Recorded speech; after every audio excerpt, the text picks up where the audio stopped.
Buenas tardes, tengan ustedes. Estamos en su programa A lo Derecho con la continuación de el tercer programa dedicado a los testamentos y quiero en esta tarde hacer una referencia a los testamentos, a los tipos de testamentos.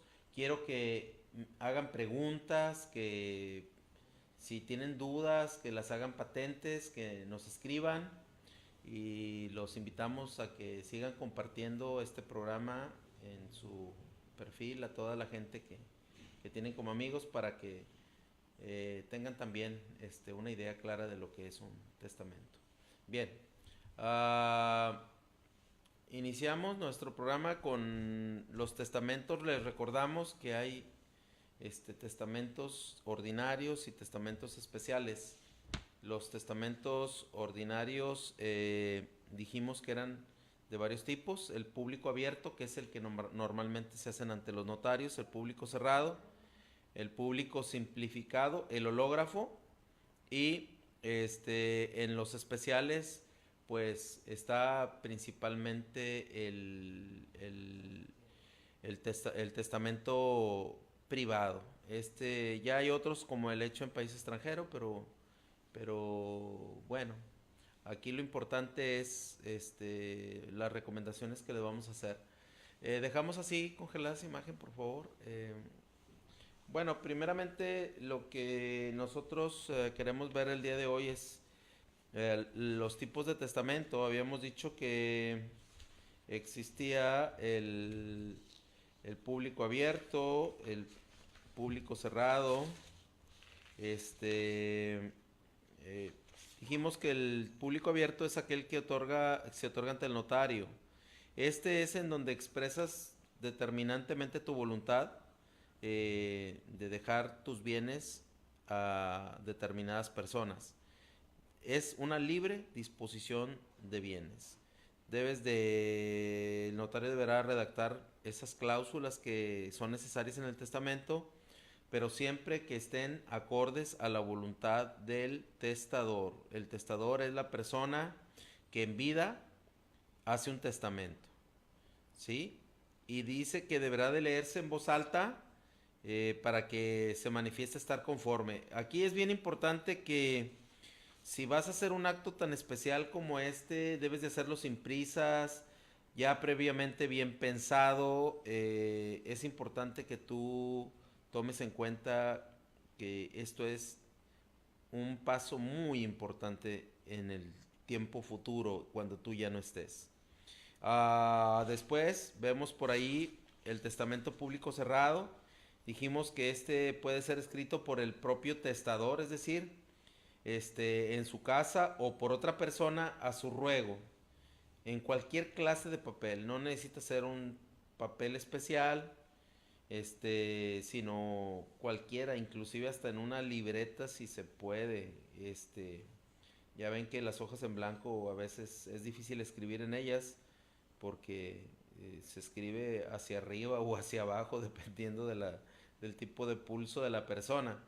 Entonces dice que el testador debe de firmar todas las hojas al calce del testamento, es decir, en la parte baja. Pero si no supiere o no pudiera hacerlo, puede hacerlo otra persona a su ruego. Debe de firmar otra persona en la parte de abajo. Eso es bien importante. Eh, Estamos aquí mandando saludos a Raquel Moreno Sagreiros, a Erika de León y también a Natalie Elizabeth Ramos, que nos están viendo en este momento. Quisiéramos que nos hicieran preguntas del público para poder aclararles las mismas. Bien,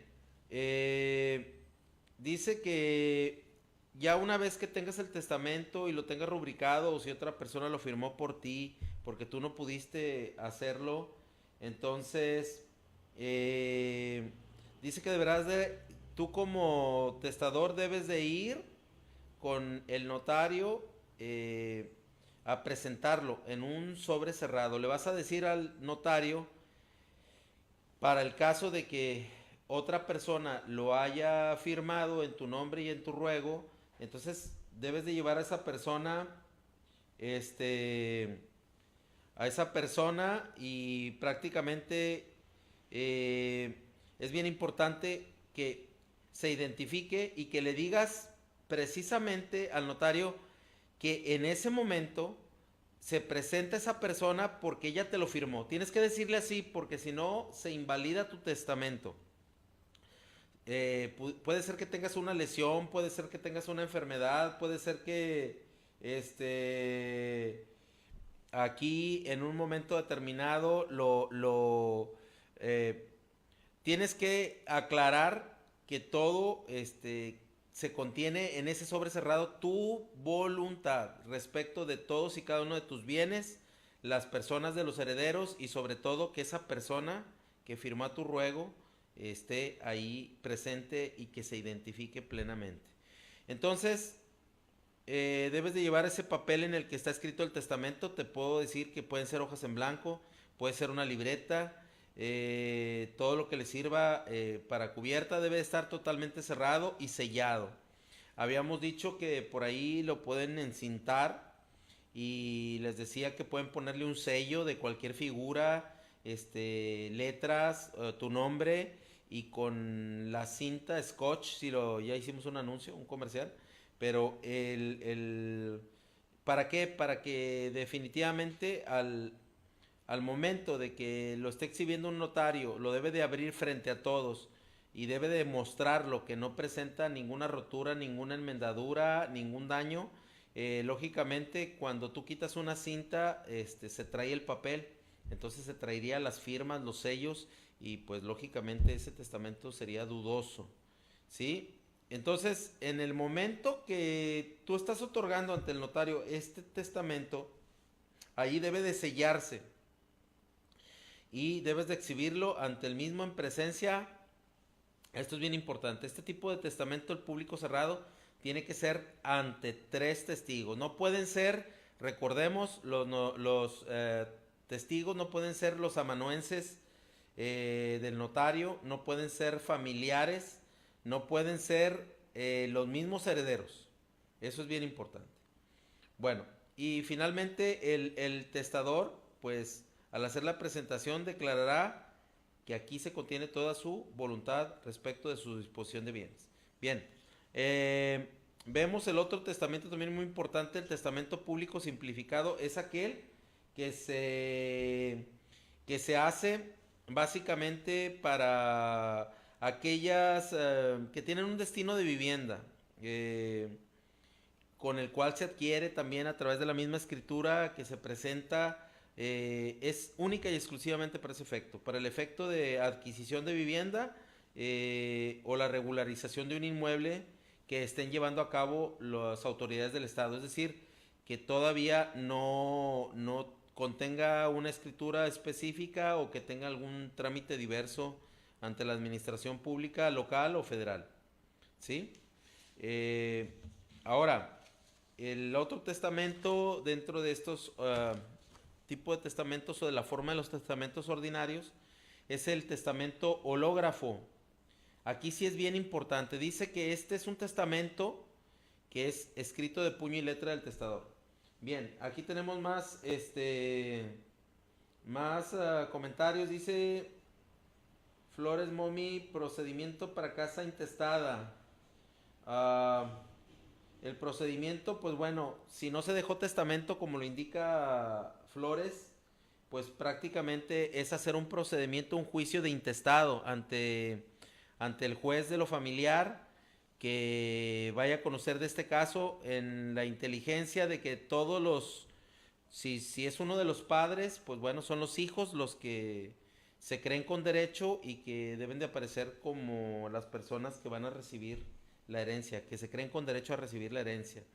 La esposa, si es la esposa la que queda también, pues bueno, ella tiene un 50% por las ganancias conyugales, ella no hereda porque tiene la porción de un hijo, por lo tanto no hereda. Pero sí todos los hijos van a heredar el 50% del 100% total del inmueble, que es la parte relativa del papá, que es el que está otorgando el testamento.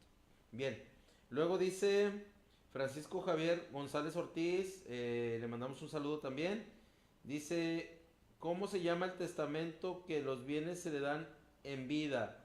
El testamento de los bienes que se dan en vida, la forma jurídica que nosotros los abogados recomendamos es la donación con usufructo vitalicio.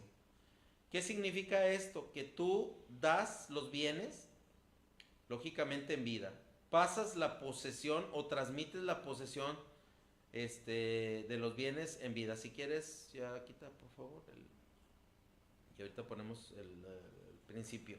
Bien, entonces aquí esta donación surte los efectos de la propiedad, de la transmisión de la propiedad. Pero ¿por qué se dice que es usufructo vitalicio, Francisco Javier?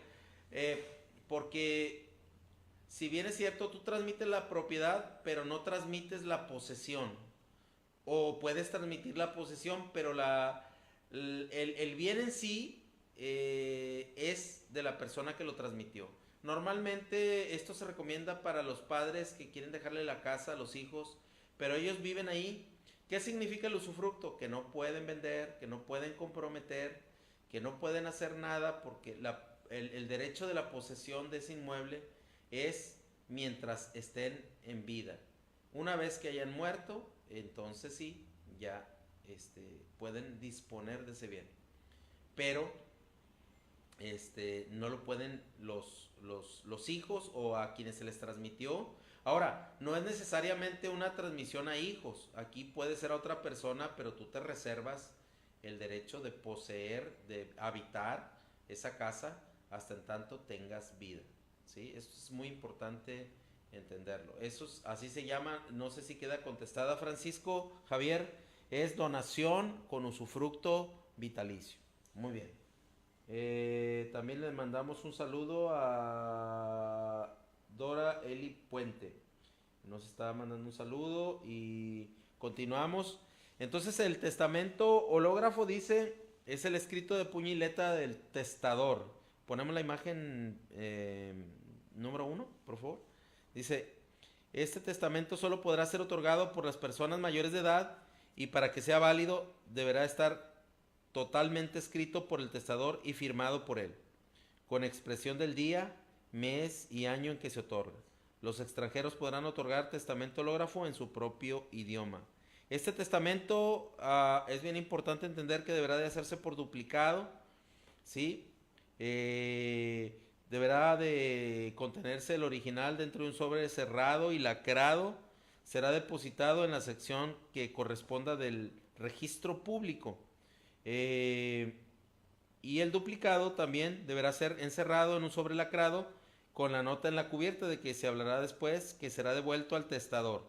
Este podrá poner en los sobres que contengan los testamentos, los sellos, marcas o señales que estime necesaria para evitar violaciones. Es lo que habíamos hablado, el encintamiento o sea, con cinta, ponerle un sello, ponerle letras, tus iniciales, tu nombre, lo que quieras. Pero que quede bien claro que si esa cinta se estira o se quita, se va a llevar consigo el sello o se va a llevar las letras, tu nombre, etcétera, etcétera. Eso es la garantía de que tu testamento va a quedar totalmente, totalmente cerrado. Aquí, bueno, queremos ver algo también muy importante. Dice que este depósito debe de hacerse en el registro público. Debe de hacerlo personalmente el testador, quien, si no es conocido del encargado de la oficina, deberá presentar 2 testigos que lo identifiquen. Esto es bien importante. Se debe de hacer constar de que eres conocido, porque si no se invalida el testamento. Igual debe de ser el testamento original del puño y letra del testador. Y debe de ponerse lo siguiente: dentro de este sobre se contiene mi testamento, señalando el día, el lugar, o sea, la fecha y el lugar en que se hace el depósito. se debe de hacer constar de que el testador lo firmó por el encargado de la oficina. Es decir, que no tiene ninguna falla aparente. Esto es bien importante, súper importante. Perdón, es que está haciendo un poco de frío y tenemos un poquito de tos. Bien, ahora vayamos con lo siguiente. Dice, el testamento especial, este es bien importante, que es el que nos interesa ver ahora. Es el testamento privado dentro de los especiales.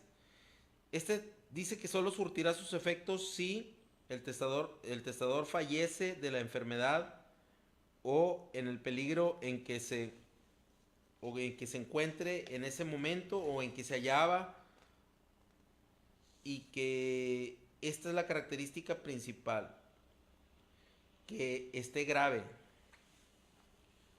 Es muy importante, para la validez de que el testador fallezca por la enfermedad que se presumía corría riesgo, una enfermedad terminal, o fallece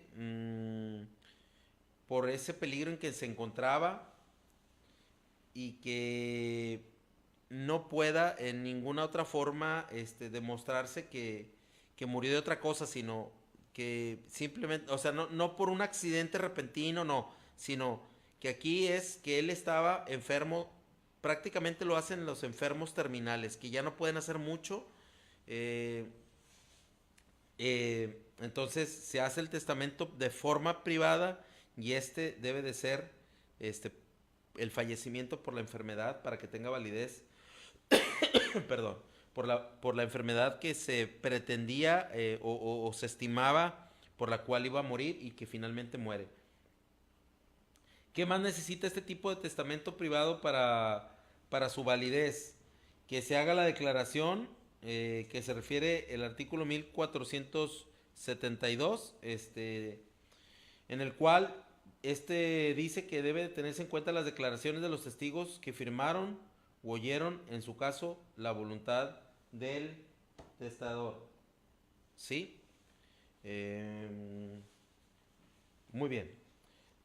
Ahora, los testigos que concurran a un testamento privado deberán declarar circunstancialmente, siempre deben de decir el lugar en que se encontraban, donde fue emitido el testamento privado. Algo muy importante, la hora, el día que en que se hizo, el mes, el año en que se otorga este testamento. Si reconocieron, vieron y oyeron claramente al testador, no debe de quedar lugar a dudas de que el testador fue el que emitió su voluntad ante ellos. Otro más dice que declaren que el testador estaba en su cabal juicio y libre de cualquier coacción. ¿Qué entendemos por coacción? Por coacción entendemos el peligro inminente de sufrir un daño físico, psicológico en su persona. Eso es coacción, que te sacan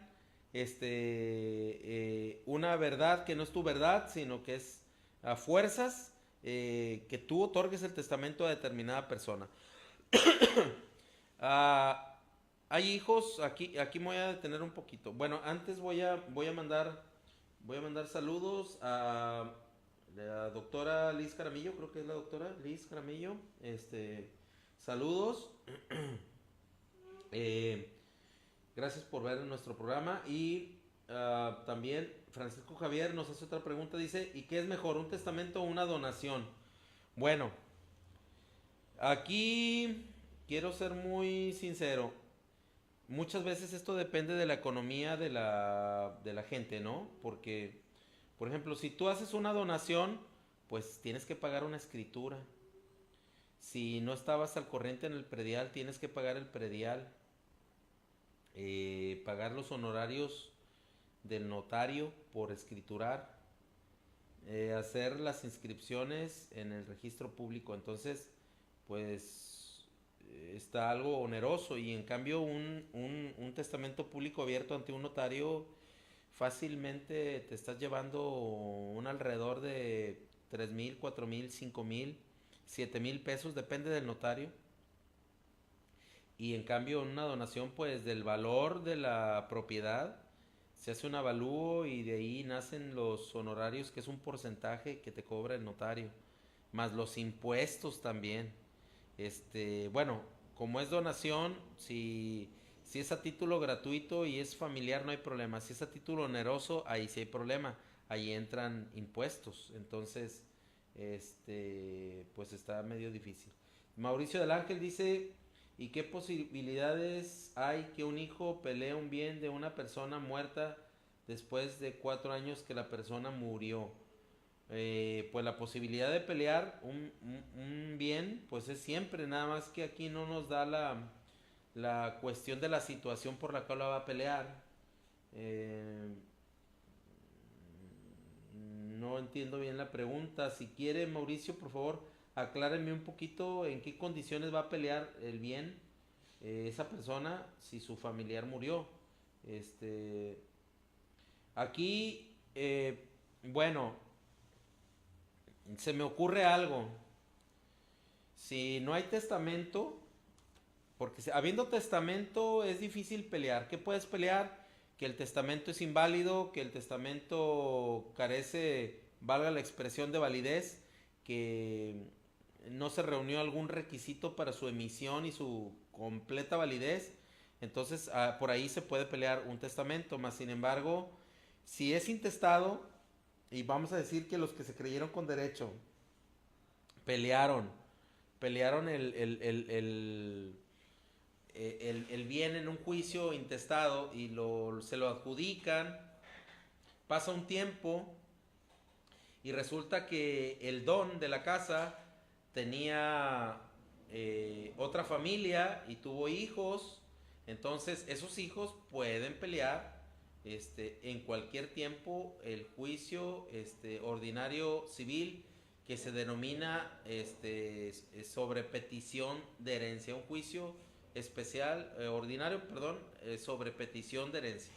Entonces es un derecho que tú tienes, pedir herencia, porque tú consideras que tienes derecho por ser hijo, ¿sí? Un hijo legalmente registrado y reconocido, para que tú puedas pelear, a pesar de que ya se haya adjudicado a los demás la propiedad. Ok, eso debe ser claro. Bien, saludamos a Tony Chávez. A Francisco Javier González dice, mi pregunta es, ¿qué es mejor, un testamento o una donación? En cuanto al papeleo y qué cosas existen, o sea, me recomiendes.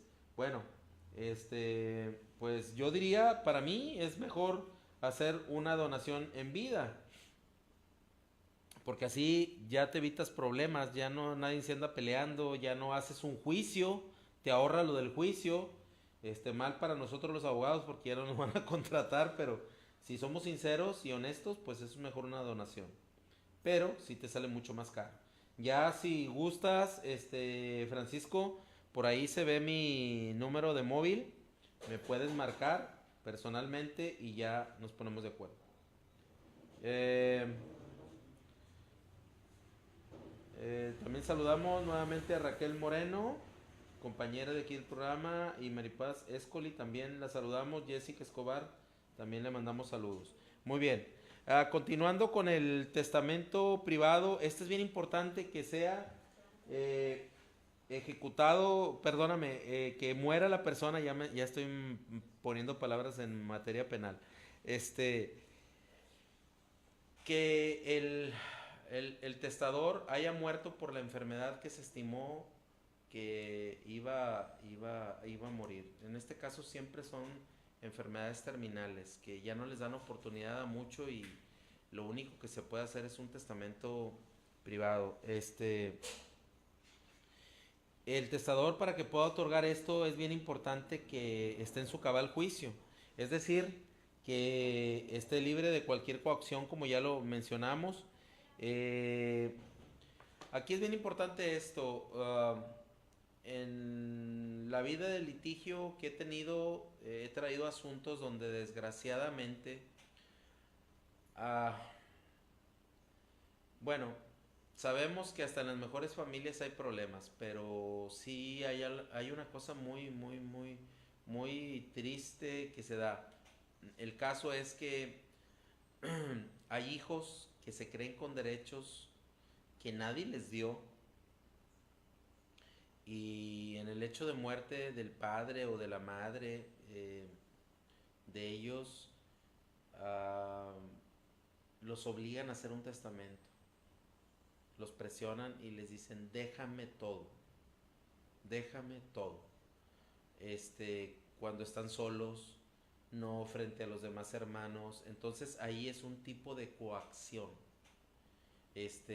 Algunos no les dan de comer, algunos no les dan el medicamento. Entonces eso ya puede hasta inclusive derivar en un tipo de delito que pues tristemente no debe de darse entre familias.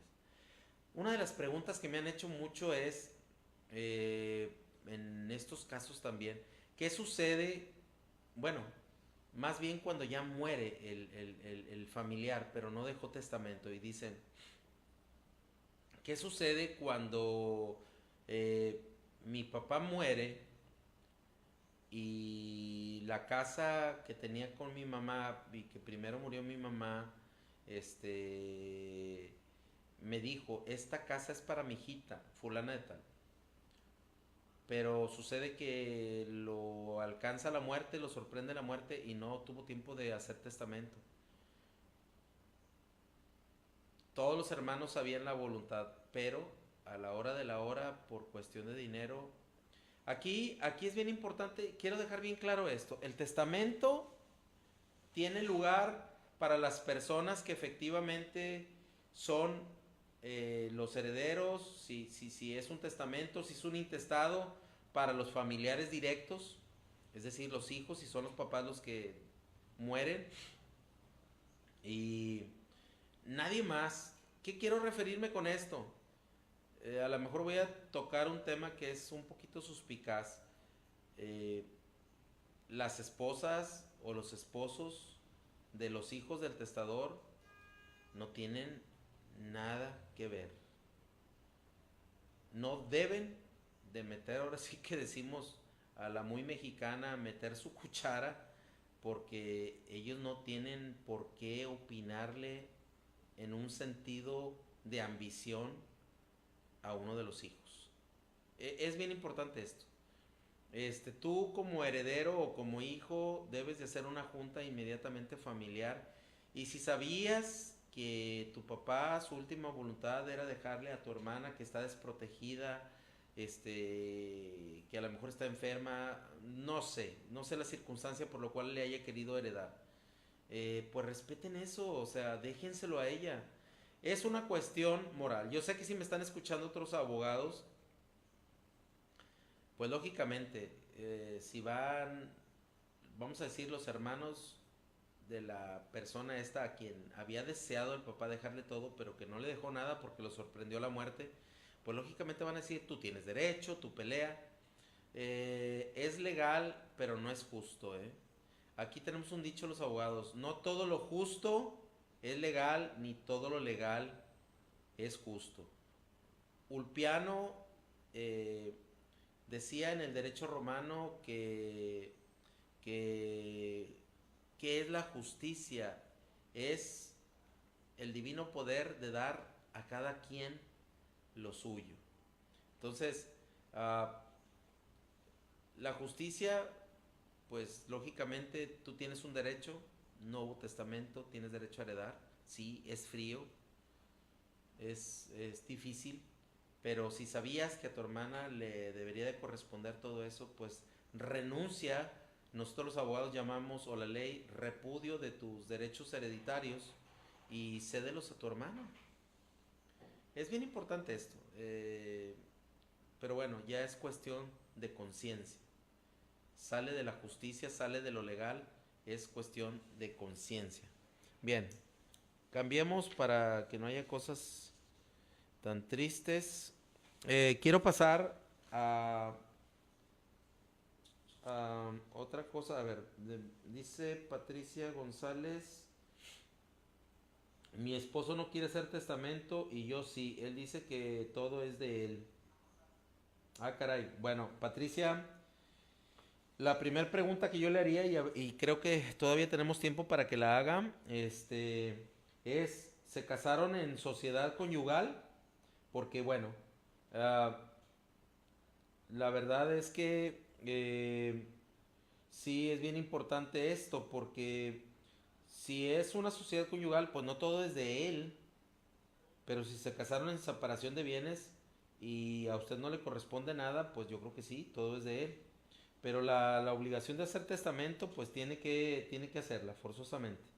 Este, es importante para no dejar problemas.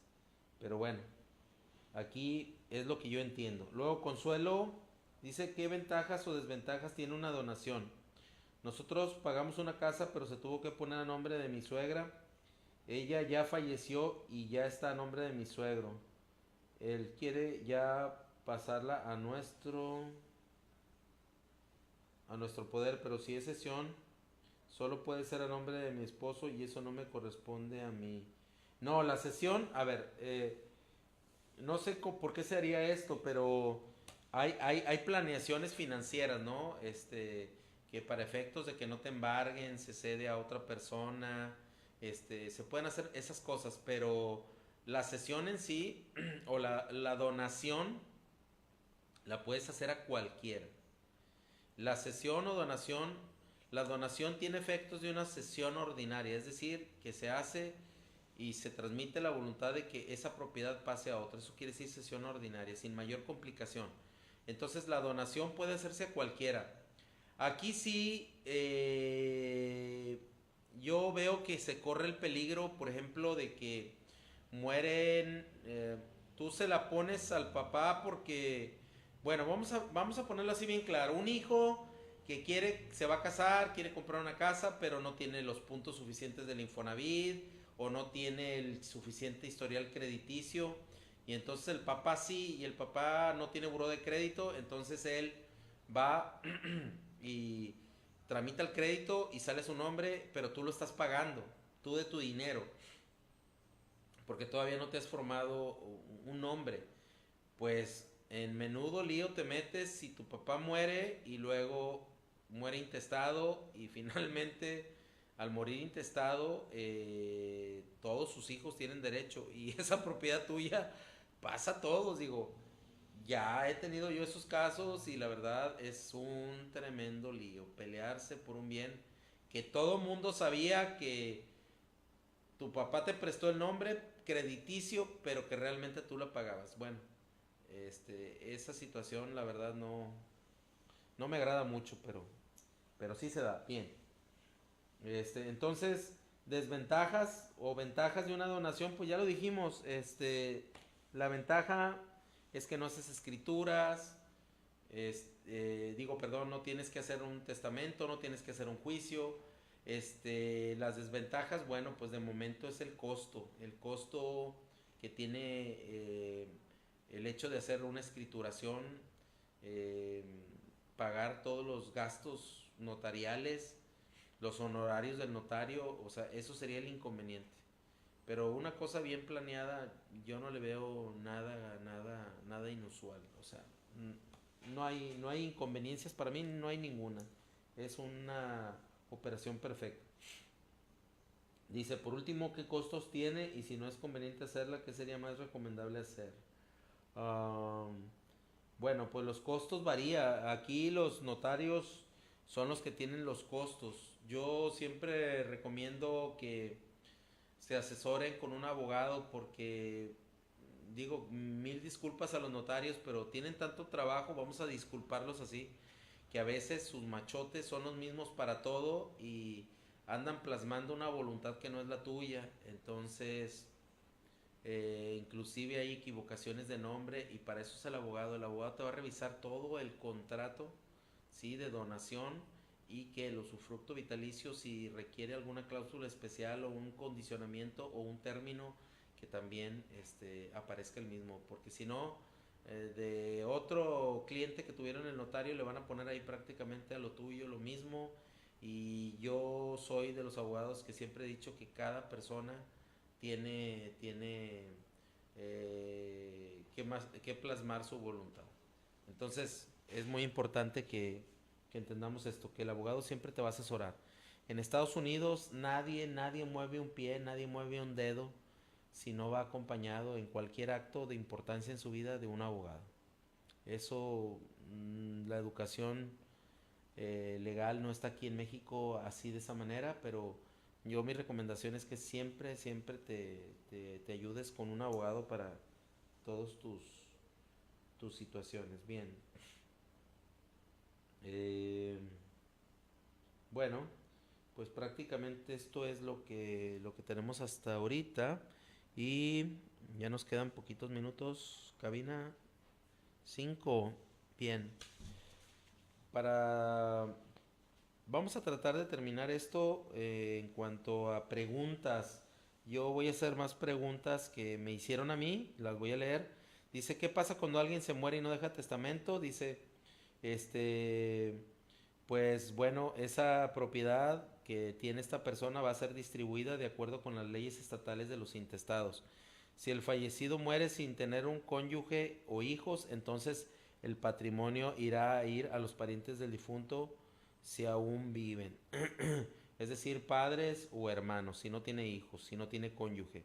Otra pregunta que me hicieron fue cuando el testador no dispuso de todos sus bienes, ¿qué sucede? Bueno, pues cuando no dispone de todos sus bienes es difícil establecerlo porque aquí yo diría que la fórmula más efectiva es declaro como mi único y heredero universal a fulano de tal. ¿Sí? Respecto de todos y cada uno de mis bienes. Si es una separación de bienes, miren, por ejemplo, de todos mis bienes, yo puedo decir, dejo el 50%, de mi 50% dejo el 50% a mi hijo Panchito, el 25% a mi hijo Pedrito y el otro 25% a mi hija Chuchita, por decir algo. Pero cuando tienes muchos bienes, entonces yo te diría, ahí sí, que el notario transcriba bien por bien, presentando escrituras, documentos. Si tienes también derechos, es decir, documentos por cobrar, también tienes que hacer noción de eso. Si tienes empresas, ya es otro rollo. O sea, hay que ser muy específico. Entonces, tienes que saber qué le vas a dejar a cada quien. Para mí es muy importante esto. Bien, déjenme ver si hay otras preguntas. Creo que son todas las mismas. Muy bien. Y dice, ¿qué problemas legales se tiene al morir intestado? Bueno, aquí hay una estadística bien interesante. Solo uno de cada 500 mexicanos tiene testamento. Hay una estadística muy importante también que 40,000 testamentos se emitieron en la la Ciudad de México durante el año 2016. 1,028,000 testamentos se registraron en esta ciudad en el 2008, un récord muy alto. Y 4% de los mexicanos registró un testamento en los últimos 15 años. O sea, estamos bien pobres en cuanto a la cultura del testamento. ¿Por qué no se hacen testamentos? Bueno, así como cuando llega una persona que te quiere vender un plan funerario, como que tú lo espantas y le dices, vete de aquí, ave de mal agüero, ¿verdad? A nadie nos gusta comprar eso. Si es un traje, es un vestido, unos zapatos, lo que sea, un carro, a cualquiera nos gusta. Pero un plan funerario como que no. Digo, eso está dentro de la cultura mexicana. Entonces, hacer un testamento, pues también estás pensando en llamar a la muerte. Eso es lo que cree la gente. Que apenas vas a hacer un testamento y ya te estás muriendo. Ya hablaremos en el siguiente programa de otras cosas, porque también vamos a hablar de los intestados la próxima semana. Pero vamos a seguir con más preguntas. Dice, ¿quiénes tienen derecho a heredar por sucesión legítima? Bueno, pues los hijos. Si no hay hijos, la esposa. Y luego, si no hay hijos ni esposa, hacia arriba los ascendientes, los padres, si es que viven. Y si también viven, pues bueno, son son los hermanos, que vienen siendo los tíos de los hijos, etcétera, etcétera. Am, Bien, creo que hasta aquí le dejamos porque ya vamos a terminar. Hay más preguntas. Traigo como 4 hojas de preguntas y yo quisiera que me agregaran muchísimas más preguntas y si algunos tienen preguntas personales, pues ahí está mi número, el cual aparece en pantalla para que puedan hacerme personalmente esas preguntas. Y hay preguntas muy interesantes. También, por ejemplo, ¿cuál es el mes del testamento a nivel nacional? Es el mes de septiembre. ¿Qué es el ABC del testamento? ¿Qué debes de tomar en cuenta para hacer un testamento? ¿Por qué es importante hacer un testamento? Y si también se puede hacer el testamento solamente ante un juez, un juicio intestamentario, perdón. Este, o ante qué otra autoridad se puede hacer. Eso también lo vamos a ver la próxima semana. Espero que este programa haya sido de su agrado y les indicamos que por favor compartan este programa porque puede servirle a alguien más que necesite conocer un poquito más de los testamentos. Muy bien, pues hasta la próxima, espero que haya sido de su agrado.